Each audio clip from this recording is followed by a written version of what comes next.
Usenket. Ikura ma daga ka ufoinen. Ndikomo ye. Nyung neme kpiri neme ye. Enena ma dari kure eti. Ono ye mkpodia ata onyungo wong. Ikibukike. Akamba eneni ama woroke ufodmo. Ke iyareset. Ikura ma tanga tairi wariko. Eke akaden tem. Semi dainen. Mo nsisian fintem. Mo ntafu fiokete. Kotu edi konomi afu popondo. Adia kukurumkporo afu radiado. Afu kupkide mukanmi. Mo ufiokete ke owarode ke wan. Idagami. Ami afi wanankanka. Semi da. Esete. Ukpere mi ababiakmi. Semi yang temsian findien. Omokup. Ndumobaba unamkit. Idweke biomi. Ekemere ndimiami ke ewan. Me kutok. Men di namiedem kisong kembok. Njom fio temo fiogoro. Aka yaga sisat. Ene no posio ukor esie. Anwaka ikon kenge kusenero. Edin tenen. Okponde ekparidem. Enye okponesri me soktre. Modo. Enyama akabare abat pupuruse ikure tangde ntemfaninwa. Membuburu. Akanaro enyama adiongo uto unamami ikure dide. Oriki dege akpausenemi enye ukobdente ikut abrede uto mbrero. Kakpatre. Unami baemi. Emaemi ata.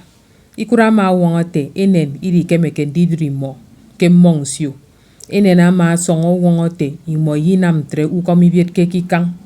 Mwa ema itenge biere ndika enwana mikusen ubok. Kendang siere. Kemi okurede ikura ma daga esie oyong. Ikura ma ebe esie usong ebe ni santam kemmong. Eke men pa ukemu kemeneni emi eye eneni de yenen.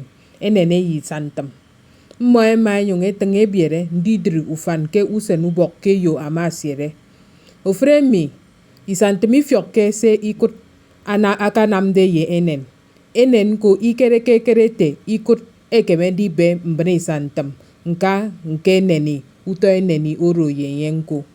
Kini emie yo ama ake siere. Ikura maka ekesba tanyan kpanaurok. Emi okosong de eti. Ara edi. Enyama men iborosi ekit. Aka eke tebe enen kisan. Oyung emeni bot kireken. Osogode bine isantam kemmong. Eke tebe enye kisan ko.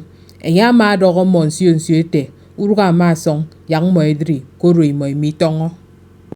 Kini emi ikut ama ke tebu nami bami. Uruk kisnama. Enyama adaga akada esieke obut. Ke ufor uruk. Ke ebiere mi unami bami miki kwenye. Doke enya kada edru urugo no nkankit. Kini emi eneno kopdente urugo songde. Enyama atongon didri.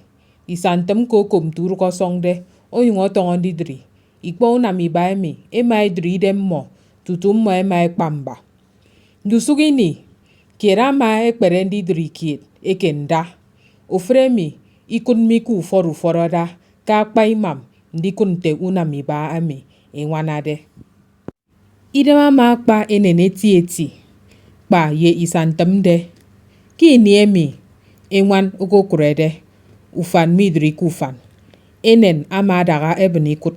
Oko no nyuborete. Daitiaba. Takuo.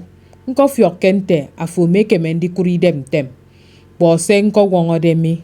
Kedi tengtre. Enen ama bara koemi. Enye akadade amiata ono ikut.